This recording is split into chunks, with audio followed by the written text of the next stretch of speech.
Salut, aujourd'hui je te retrouve pour faire le bilan culturel du mois de décembre. Encore une fois, j'ai pas fait beaucoup d'expos, j'en ai fait une. Je vais te parler aussi de bouquins, de séries Netflix aussi encore. Et voilà.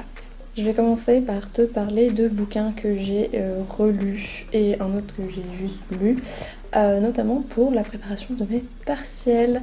Mais je me suis rendu compte que c'était des livres qui étaient quand même accessibles un peu à tous. Tu peux comprendre facilement ce qui est dit en fait sans avoir besoin de faire une licence d'histoire de l'art. Donc le premier, comme tu vois, il y a des petits post-it pour réviser les œuvres que j'ai lues. Donc c'est l'art grec, histoire de l'art antique. Donc ça c'est les livres de l'école du Louvre. Et ce qui est vraiment bien, c'est que par œuvre, tu as vraiment juste une seule fiche. Et du coup, c'est assez synthétique et c'est pas rébarbatif. Et tu peux lire tout simplement sans trop avoir de base déjà dans l'art grec. Il y a une petite intro, il me semble, oui, qui te permet un peu de te resituer, etc. Et il est quand même très bien fait. Il suit un ordre chronologique et à la fin, tu as tout le vocabulaire qui peut t'aider à comprendre certains mots qui sont utilisés dans les descriptions. Mais ça t'explique aussi pas mal de trucs, dont notamment certaines œuvres du Louvre. Donc comme ça, si tu lis ce bouquin et que tu passes devant cette œuvre, quand tu visites le Louvre, tu pourras un petit peu plus connaître son histoire.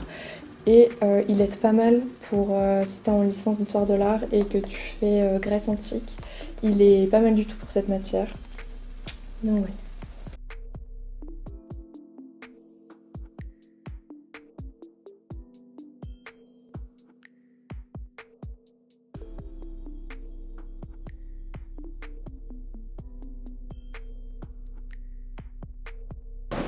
Alors le deuxième, ça va concerner plutôt tout ce qui va être art contemporain du 19e jusqu'à nos jours, donc c'est une pente chronologique assez large, mais il est pas mal du tout pour débuter en art contemporain quand on a un petit peu peur de tomber que sur des boîtes à caca ou des trucs comme ça. C'est pas que ça l'art contemporain, mais ce bouquin il aide un peu. En fait, ce qu'il va faire, c'est qu'il va prendre une question ou un sujet un peu général et ensuite il va en parler, etc. Et il va te décrire fiche par fiche des auteurs, des artistes. Par exemple, je ne sais pas.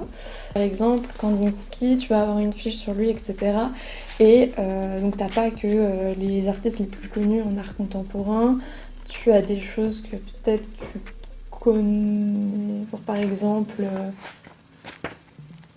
voilà, James Ensor, je ne le connais pas personnellement, donc même moi ça m'aide pour les cours, et donc ça commence vraiment avec les impressionnistes, etc. Et il est quand même assez facile d'accès aussi pour ce qui est dedans, enfin à mon sens. Évidemment, faut que tu t'intéresses un peu à l'art, sinon ça risque d'être un petit peu ennuyeux, mais en soi il est quand même assez facile d'accès et je pense que ça peut te faire une très bonne introduction de l'art du 19e, donc c'est tout ce qui va être impressionniste, etc. jusqu'à nos jours. Ça peut pas mal t'aider par exemple à appréhender certaines œuvres à Pompidou que quand tu passes devant tu te demandes mais est-ce que c'est de l'art ou pas. Ça peut un peu t'aider à comprendre certaines démarches, je pense. Et il est assez conséquent, donc t'as pas mal de matière et t'as de quoi t'occuper pendant un certain temps.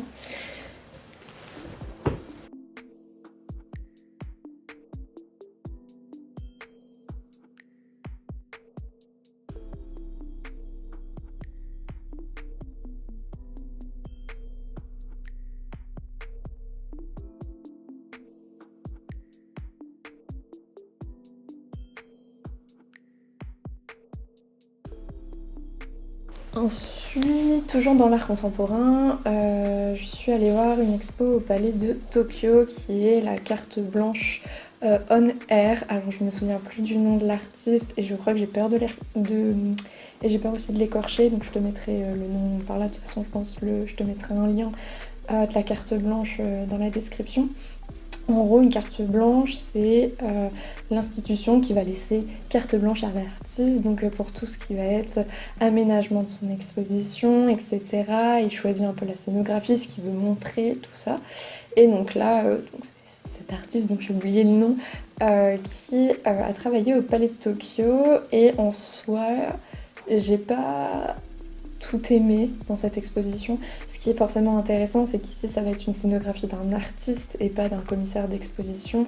Donc on va retrouver des trucs beaucoup moins classiques, par exemple une institution très classique, tu vas voir une exposition à Orsay, tu vas avoir un tableau, un cartel, tu vois.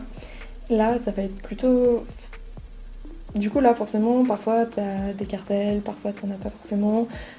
Tu retrouves des explications, parfois non, parfois, c'est des explications qui ne donnent pas vraiment de réponse. Et vu le sujet, donc je vais t'en parler dans 2 secondes, ça peut être un petit peu compliqué. Donc, t'as plusieurs étapes, je dirais. La première, c'est que tu vas tomber nez à nez avec des toiles d'araignée, mais qui sont traitées un peu comme des sculptures. Je te mettrai quelques photos ici qui viennent de mon Instagram si tu veux voir plus de trucs. En soi, je poste rien de ouf et je ne posterai pas très souvent, mais si tu veux voir un petit peu les expos que je fais pendant le mois, c'est là-bas qu'il faut un peu regarder. Du coup, voilà, il va traiter ces toiles vraiment comme des sculptures et tout, et je trouvais ça assez joli et vraiment esthétiquement, ça me plaisait. Et je trouvais ça assez cool d'avoir utilisé par exemple différents types d'araignées pour pouvoir tisser différentes sortes de toiles, etc. Et ensuite, donc on était toujours dans les araignées, etc. Je te rassure, si t'es arachnophobe, ça devrait passer, sauf pour une salle où il y a une araignée, mais elle bouge pas. Et moi qui suis pas forcément très à l'aise avec les araignées, ça passe. Et ensuite, tu vas basculer dans un truc beaucoup plus scientifique. Je pourrais pas vraiment te l'expliquer parce que j'ai pas très bien compris, mais je sais que ça parlait d'astres, de vitesse, de lumière, tout ça, mais j'ai pas très bien compris. C'est un peu à ce moment-là que l'expo m'a perdu concrètement. Et ensuite, donc tu descends, et donc les premières salles étaient vraiment dans la pénombre. Et là, tu arrives dans une salle entièrement blanche, avec des lumières bien fortes pour bien te défoncer les yeux. Donc j'étais avec une pote et vraiment, je me souviens que ça faisait mal, globalement. Et donc là, pareil, il y avait des ballons avec un stylo accroché dessus. Faudrait que je pousse un peu plus mes recherches là-dessus parce que j'ai pas non plus trop compris. Mais ce qui est intéressant, c'est que du coup, comme le ballon bouge, ça fait bouger le stylo et du coup, ça trace sur une toile des motifs, et on retrouvait du coup sur les murs des toiles déjà achevées par ces ballons. Donc ça c'était, enfin j'ai trouvé ça bien, les ballons, voilà, c'est ludique et esthétiquement c'était aussi joli, etc. Enfin ça me plaisait du moins. Et ensuite, là on n'a pas très bien compris, avec ma pote il y avait des sortes de peintures dans un coin, et on comprenait pas trop ce que ça faisait ici. Ensuite, il y avait des vidéos. Il y en avait une, il me semble, qui avait pour thème une araignée. Donc ça, je comprenais le lien avec la salle du dessus. Mais l'autre, j'avoue que j'avais pas très bien compris. Et ensuite, tu arrives. Donc là, c'est vraiment... c'est la structure dont je vais te parler, en fait, c'est un peu la page de couverture de cette carte blanche, où en fait c'est une sorte d'énorme toile de fil, et quand tu presses certains fils, ça émet une musique, sûrement ça émet des ondes. Je suis vraiment nulle en sciences, ça doit émettre des ondes, ça fait de la musique, et du coup tu peux avoir un peu le sol qui bouge en fonction de quel fil tu touches, mais ça fait aussi beaucoup de musique et c'est hyper ludique, ça j'ai beaucoup aimé par contre. C'est très relaxant, très ludique, etc. T'es en chaussettes comme ça dans le musée et tu te balades à essayer de toucher les fils. Enfin bon, bref, donc ça c'était plutôt cool. Après, pareil, les dernières salles, ça concernait plutôt un projet un peu lié avec l'environnement, les sciences, etc. Et c'était un peu comme si on était dans un atelier géant, et ça c'était quand même assez cool. Après, j'avoue que je ne me suis pas vraiment penchée énormément dessus, parce que voilà, les sujets un peu liés à la science et tout, c'est pas ce qui va m'attirer en premier lieu. Du coup, ouais, j'ai pas trop penché dessus, j'aurais dû d'ailleurs, mais c'est pas grave. Du coup, cette expo, je te la conseille vraiment si t'es assez ouvert à tout ce qui est art contemporain et tout, mais surtout si tu aimes la science, je te conseille d'y aller en nocturne puisque l'ambiance elle est beaucoup plus... Enfin, elle correspond beaucoup mieux à l'ambiance qu'il y a dans l'expo, je trouve. Donc au Palais de Tokyo, tu peux bien sûr y aller en nocturne, je te mettrai les horaires, je sais plus, de toute façon tout est marqué sur leur site. L'expo est payante, même pour les étudiants en histoire de l'art, on a le droit qu'au tarif réduit, ce qui est déjà pas mal.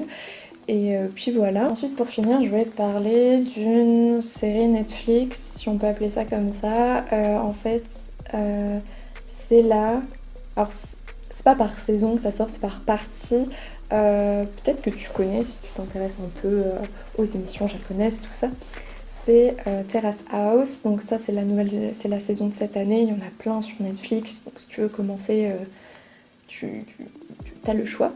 Où en fait c'est une télé-réalité japonaise. Alors j'ai prononcé le mot télé-réalité, ça n'a rien à voir avec la télé-réalité française, rassure-toi. C'est beaucoup plus sain, si je peux dire.